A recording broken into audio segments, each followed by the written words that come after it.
Story start in Hong Kong, where a shipping container full of illegal immigrants is being readied for transport to Bundang, South Korea. As the in-charge inspects the people inside, someone suddenly starts coughing vigorously. Despite this, he gives the all-clear, and the container is dispatched on its journey. Elsewhere, in Bundang, a woman named Kmjs is involved in an accident, and now her car has fallen into a construction hole. In no time, the rescue squad arrives, but the car has been stuck in such a spot that only one person can go inside at a time. A guy named Ji-ku takes the initiative and slowly makes his way down to Kim. The situation is so precarious that if they make too much movement, the car will plunge further down. Despite this, Ji-ku uses his experience and eventually rescues Kim.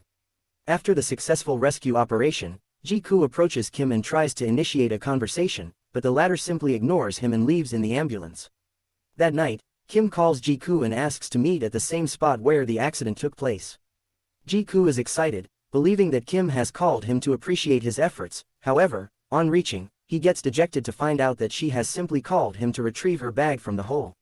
He initially refuses, claiming that it is against their protocols, but after Kim leaves, he enters the hole and retrieves the bag with the help of one of his colleagues. After this, he searches through the bag and finds an identity card, which shows that Kim is a doctor. Just then, the phone inside starts ringing, and Ji-ku answers it hesitantly.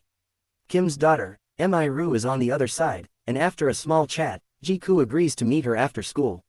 Meanwhile, two brothers, Byung-ki and Byung-woo, approach the container with the illegal immigrants. When they open it, they are taken aback to find everyone dead, except one. There is also a very powerful stench inside the container. Confused about what to do, the brothers take videos of the scene and put the lone survivor inside their truck. After a while, they stop at a grocery store, and Byung-ki heads inside to get some supplies. Sensing the opportunity, the survivor makes a run for it. When Byung-ki returns from the store, he notices that the man has escaped, and that his brother is coughing profusely. He tries chasing the survivor, but ultimately gives up and instead takes his brother to a clinic. There, the doctor gives Byung-woo some normal prescriptions and asks him to rest, but Byung-woo cannot stop coughing. He spreads his droplets to all the people in his vicinity. Elsewhere, Ji-ku visits Mi-ru outside her school and tries to start a conversation, but just like her mother, Mi-ru refuses to interact. She simply takes her mother's bag and Ji-ku's business card before leaving. As Ji-ku is heading home, he notices some people coughing vigorously on the bus nearby. Following this, we are shown a montage of how the virus is slowly taking over the city of Bundang. Later, when Kim reaches home, she gets ecstatic to find that her bag has been returned. She hugs her daughter with joy and also thanks Ji-ku for his help. Just as the mom-daughter duo is bonding, Kim gets a call from her hospital, informing her that there has been a sudden emergency. Left with no options, she leaves Mi-ru in the care of her grandmother. When Kim arrives at the hospital, she notices that everyone is scared. She immediately heads into the emergency room, where Byung-woo, the patient, is in a critical state. He has coughed up a lot of blood, and has red rashes on his body. Kim deduces that it is avian flu, and tells her seniors about it, but they are not convinced. Soon after, the doctors get a hold of Byung-woo's phone and find the footage of the container filled with dead bodies. They are sure that the virus originated from there, and approach the patient's brother, Byung-ki, to ask about it, but he remains silent. Suddenly, an emergency alarm starts blaring, and this makes Byung-ki anxious. Despite the doctor's warning, he wrestles everyone and rushes into the emergency room, only to find that his brother has passed away. Devastated, he breaks down and hugs his brother, causing his hands to get stained with blood. Byung-ki then touches several of the doctors with his hands, but after a long struggle, he is finally subdued. In the next scene, Mi-ru gets bored and ventures out of her house alone. She is almost hit by a vehicle, but Mansai, the survivor from the container, saves her. Mi-ru notices that he is hungry, and provides him with some food. As they talk, Mansai warns the little girl to stay away from him since he is sick, but Mi-ru continues talking to him. A while later, Mansai starts coughing, prompting Mi-ru to get some aid. She calls Ji-ku for help, but by the time he arrives, Mansai is already gone. By this time, thousands of people in the city have become infected by the virus, resulting in the hospitals becoming overcrowded with patients. On the other hand, Kim, along with a team of the KCDC, Korea Centers for Disease Control and Prevention, locate the container and incinerate all the dead bodies inside. However, a large swarm of rats, that had been feeding on the corpses, manages to escape into the city. Meanwhile, a medical team consisting of top doctors from around the country hold an emergency meeting. After a heated conversation, the team concludes that the deadly virus is a modified version of the H5N1 strain, which can kill its victims within 36 hours. They also instruct the higher officials to quarantine the city, or else it may spread to the whole country, and even the world. Elsewhere, Jiku has taken Miru to a supermarket. There, they have lunch and start bonding, while sharing some of their secrets with each other. After a while, as they prepare to leave, chaos begins to unfold. People start coughing up blood and fall unconscious. Some of them even die on the spot. Jiku notices a woman about to fall from the escalator, and saves her, but in the process, he loses sight of Miru. Back at the emergency meeting, the doctors and politicians get into an argument, as some of them deem the quarantine unnecessary. During this time, a series of accidents occur outside, resulting in mass casualties. Now, the virus is spreading at such a rapid rate that the hospitals and communication systems have become overwhelmed, and the quarantine is forcefully initiated.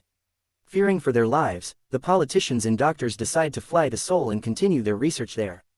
As the researchers plan to evacuate the city, Kim informs her colleagues that she will join them later, after she finds her daughter. She calls Miru, but Jiku picks up and briefs her about the situation in the supermarket. Wasting no time, she reaches the place, but gets devastated to find that her daughter is missing. Soon, the situation gets out of control when people start looting the stores, and fighting against each other. As a result, the army is deployed and a huge brawl ensues. Kim and Jiku search for the little girl amidst the chaos and after a while, finally find her. The three then get out of the supermarket, just before the shutter is closed. Once they are out of danger, Kim requests Jiku to leave the city along with them, but he refuses, claiming that it is his duty to help the people. He then hands Kim his car keys, and sends them away. After a while, he teams up with one of his colleagues and releases the people trapped inside the supermarket. Meanwhile, Kim and her daughter reach the airport and pass the security checks. But just as they are about to head towards the final chopper to Seoul, Miru starts coughing, and as a result, they are denied entry. That night, the Korean army along with the US forces and the KCDC reinforce a strict lockdown throughout the city. All the residents are relocated to a quarantine camp. At an emergency meeting in Seoul, the politicians team up with national and international physicians, and come to a conclusion that the citizens will be tested, and then segregated as infected or uninfected. One of the physicians claims that mixing the two sets of people will result in an even bigger spread of the virus, but the others tell him to remain silent. Their plan is to release the ones who don't show any symptoms, while the infected will be treated in a separate ward. Meanwhile at the camp, Kim arrives with her daughter and notices the dilapidated state of the place. People barely have space to move, let alone live. Some of them are already coughing up blood, while others live in constant fear that they will be infected soon. Later, while Kim is tying her daughter's hair, she notices red rashes on her neck. Despite this, she takes Miru through the examination room, and into the quarantine camp. The next morning, on the government's orders, some soldiers gather on rooftops and shoot at the birds, fearing that they will transmit the virus to other places. Down in the camp, Monsai is finally discovered by the authorities. After examining him, the doctors are taken aback to find out that he has somehow overcome the virus and developed an immunity. They then call Kim to start working on an antibody, as she is the only doctor in the camp who knows about the virus. A few hours later, Kim is successful in extracting the antibody from him. However, when she presents the idea of injecting the antibodies directly into a patient, her seniors reject it. Later that day, while Kim is trying to smuggle her sick daughter out of the place, a couple of quarantine staff arrive there, trying to locate Miru, using her tag number 2066. They mention that her results came out positive, so they are there to take her. Kim is devastated that she is going to be separated from her daughter, but just then, Jiku steps forward and introduces himself as number 2066. With this, the guards take him away to the infected zone. Later, one of his friends spots him, and cleverly uses his own card to take Jiku out. Elsewhere, Kim enters the special tent where Monsai is being held. Even though the higher authorities instructed her against injecting the antibodies directly, she proceeds to use it on Miru, who has now become extremely sick. Kim starts a transfusion between her daughter and Monsai, but a few moments later, the troops notice her and barge inside. They then put her to sleep and take the infected Miru away. In the next scene, Jiku witnesses guards transporting a child's body into the contaminated zone and assumes it is Miru's. He pursues the men and discovers Miru's headband along the way. Soon after, he reaches a place where thousands of infected corpses are being wrapped up in plastic. Some of them aren't even dead yet. As Jiku continues searching for Miru, he comes across a horrific sight. A large crane is grabbing a pile of dead bodies and dumping them into a stadium, which has now become an incineration pit. Fearing the worst, he immediately heads down to the pit and starts looking for the girl. As a large flame burns the bodies, Jiku suddenly hears a ringtone, and realizes that it belongs to Miru. He rushes to the location and finally discovers the little girl wrapped in plastic, still alive. Meanwhile, the tension inside the quarantine camp has reached a boiling point. When an officer fatally shoots an infected soldier, the crowd goes wild and erupts out of the camp. On their way out, they notice Jiku saving Miru from the burning pile of corpses and deduce that the infected are being incinerated alive. Because of the public outburst, the medical personnel decide to leave the place and continue their research on Mansai elsewhere.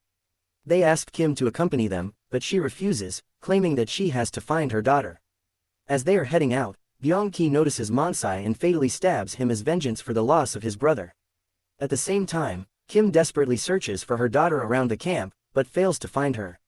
As a result, she reluctantly leaves with the medical staff. Back in Seoul, the president witnesses the city of Bundang in a state of utter pandemonium.